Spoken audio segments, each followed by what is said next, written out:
Patriots picked up Elijah Vera Tucker from the Jets, who is either great or hurt, but he's good when he's available. Romeo Doubs, Patriots find Romeo Doubs, probably a replacement for Stephon Diggs. Feels like a really good two. Can be a little inconsistent, can disappear, has some drops, but Romeo Doubs is a good player.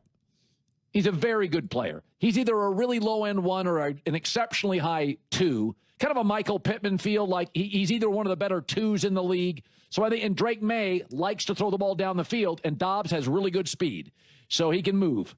So that's a nice pickup for New England, and I think Elijah Vera Tucker, again, the O-line in the Super Bowl was pretty obviously was the weakness, so Elijah Vera Tucker moves in. I wouldn't be shocked if they don't, New England goes and gets another tackle in this draft. But you can see what they're attacking a position of need. Wide receiver, they want to get Drake Maye help. The New England Patriots are spending money to help Drake Maye. Smart. That's what the Bears did. Caleb Williams, that's what the Raiders are doing by getting Tyler Linderbaum for Fernando Mendoza. So the smart teams figured out, draft the quarterback and get him help. Get him confident, keep him upright, get him weapons. That's what New England's doing. It does feel like in free agency, you get a lot of number two receivers getting paid like number one receivers. Wan'Dale Robinson with the Giants. Good number two-ish. He's now going to Tennessee getting paid like a one. But I always feel like the Titans always feel like they're wide receiver light. Okay. We're going to stick with the New England Patriots. We're not going to do a smooth transition to the Tennessee Titans. Listen, I really like this Doubs signing. I like this Doubs guy. I like the signing, honestly. I think the contract is pretty nice. I don't think it's anything crazy 4 years. I mean, it's under $20 million a year. Yeah, I don't think this is an overpay. I think sometimes these secondary wide receiver roles can be underrated, right? It can't just be your number one offensive weapon, whether it be like a tight end or a wide receiver, like you need to round out the roster with other really dependable guys. And listen, that offense in Green Bay, he says, oh, Doubs can disappear. Like that whole offense can disappear in any given moment. That whole offense. And that's why I was always everyone trying to figure out is it Jordan Love? Is it Matt LaFleur? What's the story here? And I'm of the camp where it's so the whole relationship between wide receivers and a quarterback. It really is actually incredibly difficult to kind of parse out. It really, really is. On one side, it feels like if you have an elite wide receiver and the quarterback is just good enough, you're going to be able to feast. Both players are going to have their stats look fantastic. And then there's the other sense that no matter how amazing your quarterback is, you could have Patrick Mahomes, Josh Allen, whatever. If it's, I was going to use media members' names, but I won't do that. If you just have random people out there trying to catch balls, it doesn't matter who's throwing you the ball, it's, you can only go so far. But the reality is that I do think there is this general threshold of quality for both a quarterback and a wide receiver where if it's just good enough then there's going to be magic to be had, whether it be the quarterback and an elite wide receiver or an elite quarterback and a good enough wide receiver. Outside of making glaring mistakes. And sometimes what happens when both aren't elite, let's just say you have a good or great combined with an elite, and in no matter what direction you're looking at, whether it's the quarterback or the wide receiver, you're going to get an insane amount of production.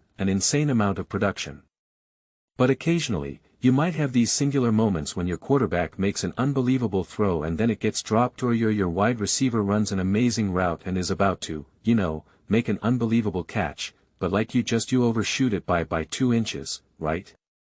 And so, you'll have, and listen, even if both are elite, it's more doors more than open to have those problems. And so for me with the New England Patriots, it's getting Drake Maye help, but it's not a matter of he needs these elite weapons to go above and beyond. He just needs dependability. And when you can round out a roster with dependability, you then potentially, in terms of weapons, you then potentially can really spend a lot of money and say defense, whatever, and have a suffocating defense, have a brick wall of whatever it may be.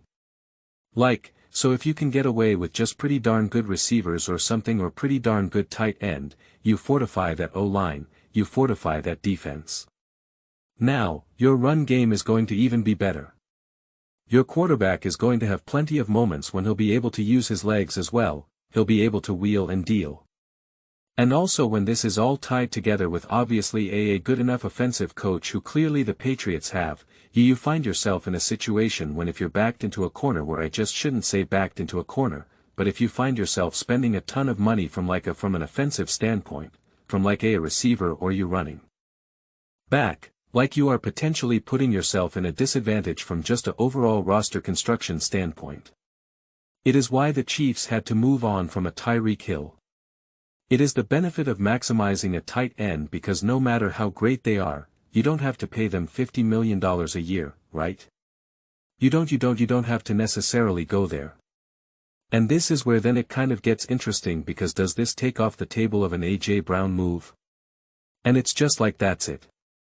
It's an interesting some of these things the way the different ways to win are so fascinating to me because everything that I just said I stand by. But there's also the argument to just shower the guy with just everything.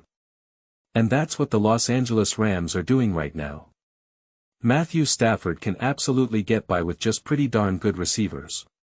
But they're also like, no. Give us Puka. Give us Devontae potentially Lemon let's just go and when you got that and a great quarterback then maybe we can overcome any but the problem is that they already have their O-line worked out they already have these other aspects and now they're trading in draft picks to fortify their defense. So, it's just like now they can have a great defense, great O-line, great they're able to check off box and you kind of have to look and see the situation that the Patriots find themselves in. Are they in that POS? Do they have an elite wide receiver who they're not paying yet?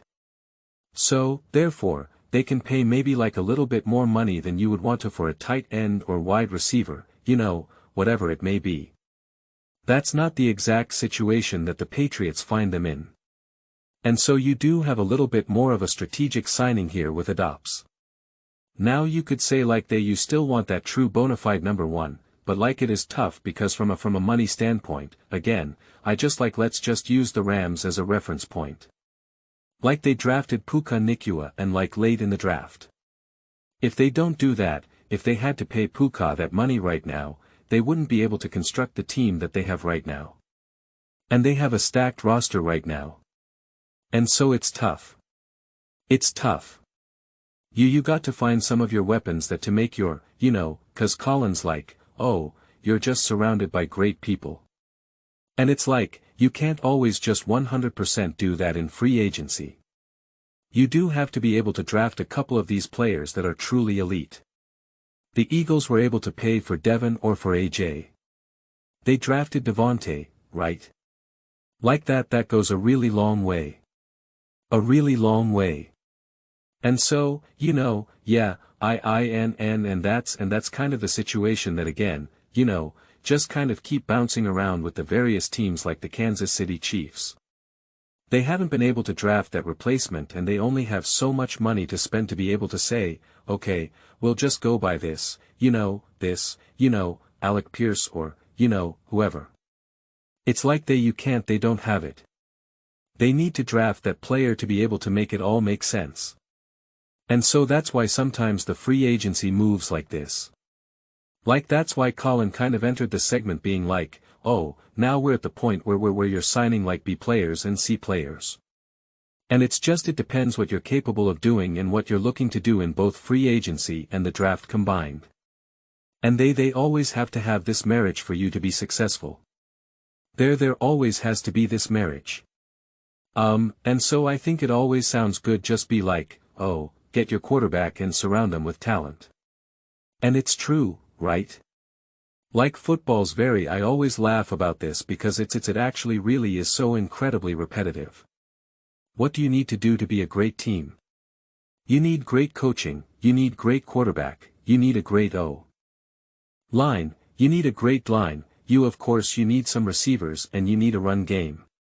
And it's like, and you need a special teams and it's like, yeah, definitely. So, you need a whole football team, but it's just the way in which each team in any given moment is in a position to build that team, because even then it's like, oh, well, you want a quarterback on a rookie deal cause then you can spend all this money, and it's like, yeah, but you have to figure out where that money is spent and who you can draft because they have to dance together. Sometimes it makes sense to spend all the money in free agency on O-line because you already have a great wide receiver. You know, you can get a running back for cheap and then you're going to draft a top 10 tight end or whatever it may be, right? It's like you can kind of make, or you're like, no, we can't do that. Again, it's constantly trying to figure out which puzzle pieces kind of fit in place. And that is what makes free agency really hard. I think honestly the more I jump from team to team and try to figure out, is this a good move, is this a bad move? One team paid a wide receiver $90 million, another one only $30 million. One decided to get a big, center, another went all in on getting an edge rusher, right? And it's just like each team is in their own very specific situation, combined with also where they're drafting and what they're, in terms of order and what they feel as though they're going to be able to also fill out the needs in the draft. I think the reality is you really shouldn't judge free agency until you see the draft as well, because there is way more connection between free agency and draft than people realize. A lot of times people are like, oh, well, because they didn't get blank in free agency, now they're going to look to draft that. And it's like, no, like sometimes it's the other way around. They know they're going to draft that, therefore they didn't look for the other in free, whatever it may be. Sometimes it is. Sometimes they wanted to get something in free and they couldn't get it. They couldn't make the money work and now they have to pivot. Like it's not always easy to know what the intended plan was. And I heard reports and I'm making this video. But for all I know, this has already changed, but it's just like the Patriots will still continue to be interested in A.J. Brown. Which I do think would be great and fantastic. And I'm just curious if something like this influences that. I don't know how you just continue to make all this money work. And also if the Patriots would be in a situation where if they would accept the trade after June, if there's almost kind of like a discussion being had where it's just like the Eagles like, yeah, we'll trade you. And there could even be a deal made, but they're just like, we're not doing this until June. When the whole dead cap can then be kind of split over the 2 years and whatnot. So, but yeah, I really actually do like the signing. I just think that the Patriots, Drake Maye, Josh McDaniels, etc. Like, I don't need a big splash larger than life name to feel like this was a productive move. Now, again, I'll end here to be clear though, like you do get an A.J. Brown or you get a Justin Jefferson, right, etc. like, yeah, then it is, then you're talking about elite on elite. It's game on. It's game on. That's what you see with like Joe Burrow and Jamar Chase and T. Higgins. And so, totally get that. But, it's tough to round out these rosters, man. It's tough. And they spent a lot before to kind of build out this roster this past season to try to help support Drake Maye defensively, etc., etc. So, there's only so much money to go around. But those are just my thoughts. I'd absolutely love to hear yours. What do you guys all think? Like, I'm curious where signings like this land for you, right? I don't think anyone is jumping for joy about a Romeo Doubs that they're like, this is the guy that's going to put us over the edge to win a Super Bowl. This is a party.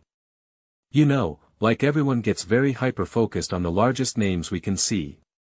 The largest names we can see are some of these younger guys that have great potential and they were maybe left the franchise that was holding them back or whatnot, and like a Romeo Doubs to me is kind of like square in the middle, and I'm just curious for a team like the Patriots working with a Drake Maye, Josh McDaniels, it's like what does a do signing for you do right? Is it exciting? Does it move the needle? Do you feel like it's kind of just like it's sure you need receivers like this on a roster, but it's not really going to have any type of measurable benefits when push comes to shove.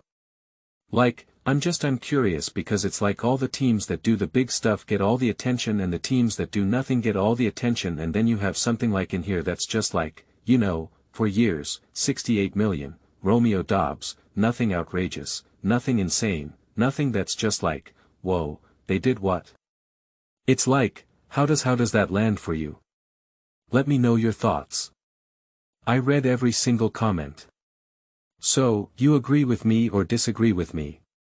Either way, let's get to some discussions. Let's get to some fights. But ultimately, let's just have some fun. And please do consider subscribing. We're building an amazing community here, and I absolutely love to see you part of it. I want to build something that we all generally feel connected to. Something that we're really excited to be part of. I think we're well on our way to doing it.